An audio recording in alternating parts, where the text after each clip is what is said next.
അയ്യപ്പ സംഗമം കണ്ട് കുരുപൊട്ടിയിരിക്കുന്ന സംഘികളുടെ ഓരോരോ ലീലാവിലാസങ്ങളെ. ശ്രീജിത്ത് പണിക്കർ സംഘി അദ്ദേഹം ഇന്നലെ മുതൽ ഓവർ ടൈം പണിയിലാണ്. അയ്യപ്പ സംഘവുമായി ബന്ധപ്പെട്ട് അദ്ദേഹത്തിന്റെ സംഘി അടിമകൾ സൃഷ്ടിക്കുന്ന ഓരോ ചിത്രങ്ങൾ പങ്കുവെച്ചുകൊണ്ട് സംഘികളെ തൃപ്തിപ്പെടുത്താൻ വേണ്ടി ഓരോരോ ട്രോൾ ഡയലോഗുകൾ അടിച്ചിറക്കിക്കൊണ്ടിരിക്കുകയാണ്. അതായത് സാധാരണഗതിയിൽ അയ്യപ്പ സംഗമം നമ്മളെ ബാധിച്ചിട്ടില്ലെങ്കിൽ നമ്മൾ അതിനെക്കുറിച്ച് എന്ത് ചെയ്യില്ല, നമ്മൾ മിണ്ടാൻ പോകില്ല, അതിന് ചെവി കൊടുക്കാൻ പോകില്ല. പക്ഷേ കൊള്ളേണ്ടടുത്ത് കൊണ്ടിട്ടുണ്ട്. അതുകൊണ്ടാണ് മുഖ്യമന്ത്രി പിണറായി വിജയന്റെ ഈ ചിത്രം. സാധാരണ പ്രസംഗത്തിൽ നിങ്ങൾ പലപ്പോഴും കണ്ടിട്ടുള്ള അല്ലെങ്കിൽ വാർത്താ സമ്മേളനങ്ങളിൽ കാണുന്ന സ്ഥിരമായിട്ടുള്ള ഒരു ദൃശ്യമാണ് അദ്ദേഹം വെള്ളം കുടിക്കുന്നത്. ഇതിപ്പോ ഒരു ക്യാമറാമാനെ അവിടെ സെറ്റാക്കി നിർത്തി. നോക്കൂ, ഒരു വിളക്ക്, ഒരു അയ്യപ്പൻ, മുഖ്യമന്ത്രി പിണറായി വിജയൻ വെള്ളം കുടിക്കുന്ന സന്ദർഭത്തിൽ അതിനെ രണ്ടിനെയും കൂടി ഉൾപ്പെടുത്തിക്കൊണ്ട് ഒരു സംഘി ചിത്രം ക്ലിക്ക് ചെയ്തു. കാര്യം നമുക്ക് വ്യാജ പ്രചരണം നടത്തണമെന്നുണ്ടെങ്കിൽ നേരത്തെ തന്നെ ചില ഉദ്ദേശ ലക്ഷ്യങ്ങളുമായി നിൽക്കണമല്ലോ.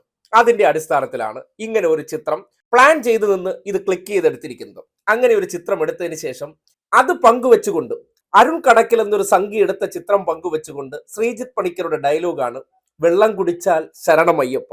അതായത് അയ്യപ്പന്റെ മുന്നിൽ വെള്ളം കുടിച്ചു എന്ന തരത്തിലാണ് ഇത് സംഘികളുടെ ഉള്ളിലേക്ക് അദ്ദേഹം എത്തിക്കാൻ ശ്രമിക്കുന്നത്. കാര്യം സംഘികളെ ഒന്ന് തൃപ്തിപ്പെടുത്തുക എന്ന് പറഞ്ഞാൽ സിമ്പിൾ പരിപാടിയാണ്. വിശ്വാസമായി ചേർത്ത് വെച്ച് എന്ത് വിവരക്കേട് പറഞ്ഞു കൊടുത്താലും ഈ നാട്ടിലെ മണ്ടപോയ സംഘികൾ തൊണ്ട തൊടാതെ വിഴുങ്ങുമെന്ന് അവരെ വിറ്റ് ജീവിച്ചുകൊണ്ടിരിക്കുന്ന സംഘി പണിക്കർക്കൊക്കെ കൃത്യമായിട്ട് അറിയാം. അപ്പോൾ അവരെ തൃപ്തിപ്പെടുത്താൻ കൃത്യമായി പഠിച്ചു വെച്ചിരിക്കുന്ന ഈ മഹാൻ ഈ ഡയലോഗ് അടിച്ചപ്പോൾ കുറേയേറെ പേർ വലിയ തൃപ്തരായി, വലിയ ഷെയറുമായിട്ടൊക്കെ അദ്ദേഹത്തിന് പിന്തുണ കൊടുത്തു. ഇനി നിങ്ങളൊരു യാഥാർത്ഥ്യം ആലോചിച്ച് നോക്കി. ആ വെള്ളം കുടിച്ചുകൊണ്ടിരിക്കുന്ന മനുഷ്യൻ ഒരു മനുഷ്യായുസിൽ കേരളത്തെ സംബന്ധിക്കുന്നിടത്തോളം ഒരാൾക്ക് നേടാൻ പറ്റുന്ന ഏറ്റവും വലിയ നേട്ടം എന്തായിരിക്കണം?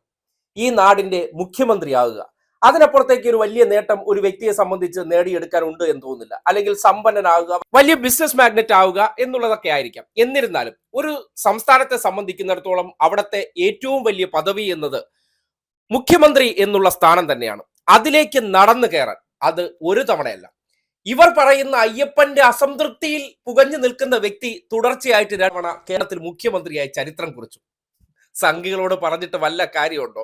പോത്തിനെന്ത് ഏത്തവാഴ എന്ന് പോലെ അയ്യപ്പന്റെ പ്രീതിക്ക് പാത്രമായിരിക്കുന്നവരെ ഇതുവരെ അതിന്റെ പടി കടത്തിയിട്ടില്ല. അപ്പൊ നിങ്ങൾ ആലോചിക്കും, ഇവരുടെ അയ്യപ്പ സ്നേഹമാണല്ലത് പിണറായി വിജയനോടുള്ള അയ്യപ്പന്റെ സ്നേഹമാണോ മഹത്വം? അയ്യപ്പന് വേണ്ടി വായ്തോരാതെ ഡയലോഗ് അടിക്കുന്നവർക്ക് കേരളത്തിലെ ജനതയും അയ്യപ്പനും ഇതുവരെ അതിന്റെ ഭരണസമിതിയുടെ തലപ്പത്ത് പോലും അല്ലെങ്കിൽ അതിന്റെ മന്ത്രി പോലും ആക്കിയിട്ടില്ല.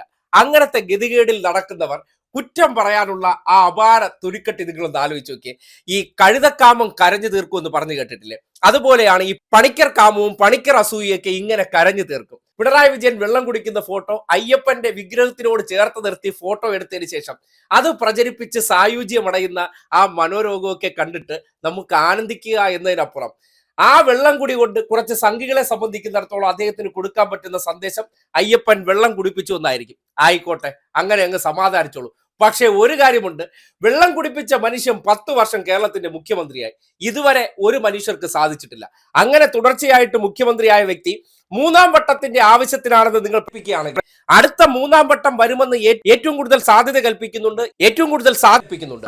അങ്ങനെയുള്ള വ്യക്തിക്ക് ചിലപ്പോ ആ കടമ്പ കൂടാക്കാൻ വേണ്ടി നിങ്ങളുടെ ഈ ചിത്രം വെച്ചിട്ട് ഒരു പ്രചരണം, അതിലെ ഒരു ഉർവശി ശാപം പോലെ അങ്ങ് എടുക്കുകയാണ്. അയ്യപ്പന്റെ അടുത്ത ആൾക്കാർക്ക് ഇത്തവണയും കേരളത്തിൽ ഭരണവും കിട്ടില്ല, ഞങ്ങൾ അക്കൗണ്ട് തുറക്കൂ എന്നാണ് പറയുന്നത്. ഞങ്ങളുടെ അയ്യപ്പന്റെ പ്രീതി മുഴുവൻ അങ്ങ് കേന്ദ്രത്തിൽ ഇരിക്കുന്നവരാണ്. എവിടെ? ഗുജറാത്തിലും യു-പിയിലും മധ്യപ്രദേശിലും ഇരിക്കുന്നവർക്കാണ് ഞങ്ങളുടെ ഇവിടത്തെ അയ്യപ്പന്റെ അനുഗ്രഹം കിട്ടുന്നത്. ഇവിടെ ഉള്ള ഒരു സംഘിക്കും അത്തരം അനുഗ്രഹം ഇല്ല. അവരെയൊക്കെ അടിച്ച് വെളിയിൽ നിർത്തിയിരിക്കുന്ന അയ്യപ്പൻ ആരോടൊപ്പമാണ് എന്നതിന്റെ തെളിവ് കൂടിയാണ് ഇപ്പോഴും മുഖ്യമന്ത്രി കസേരയിൽ വെറും സാധാരണക്കാരനായി ഒരു കോരന്റെ മകനായി ജനിച്ച് ഇന്ന് എത്തിപ്പെട്ടിട്ടുണ്ടെങ്കിൽ അയ്യപ്പൻ ആരുടെ കൂടെ എന്ന് സാമാന്യ ലോജിക്കുള്ളവർക്ക് ചിന്തിച്ചാൽ ബോധ്യപ്പെടാവുന്നതേ ഉള്ളൂ. അതുകൊണ്ട് ഇതുപോലുള്ള കഴുതകളുടെ കാമങ്ങൾ ഇങ്ങനെയൊക്കെ അങ്ങ് കരഞ്ഞു തീർക്കുന്നത് നമുക്ക് ചിരിച്ച് കണ്ട് രസിക്കാം.